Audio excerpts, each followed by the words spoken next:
ఈయనకి ఈయనకి తెలుసు కదా సార్, ఇప్పుడు ఈయన పిఎస్ఆర్ తెలుసు కాబట్టినే బీపీ పెరుగుద్ది. ఎలాంటి ప్రశ్నలు వేస్తారు అనేది ఇప్పుడు తెలియని వాళ్ళు అయితే టెన్షన్ పడతారు ఏంటి అనేది. ఈయనకి అన్ని తెలుసు కాబట్టి బీపీ ఉండొచ్చు. నేను అంటుంది అయితే వాటి వల్ల కూడా కాదు, సహజసిద్ధంగా వయసుపరమైనటువంటి రోజుల్లో జైల్లోనే ఉన్న తర్వాత 2-3 రోజుల నుంచి బీపీ ఆటోమేటిక్గా పెరుగుతుంది. ఎందుకంటే అక్కడేం వీళ్ళకి కావాల్సిన తిండి ఏం రాదు కదా, ఇంటి దగ్గర వచ్చేటప్పుడు కాస్త ఆహారం అంతా బాధ్యతగా ఉంటుంది. ఇక్కడ ఆయనకి ఆహారాన్ని అనుమతించలేదు కదా, ఇంటి ఆహారం కూడా.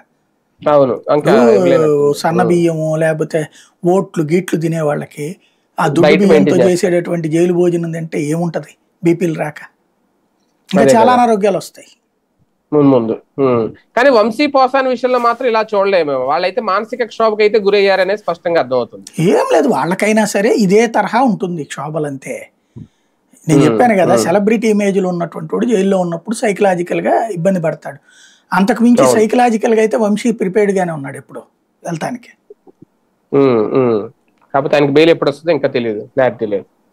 రైట్ రైట్ చూద్దాం. మొత్తానికి జైలుకి వెళ్ళిన వాళ్ళ పరిస్థితి ఎలా ఉంటుంది అన్నట్టుగా ఏమన్నా ఉన్నాయి ఈ ట్రీట్మెంట్స్. ఓకే, ఈయనకైతే నార్మల్ గా బీపీ పెరిగిందని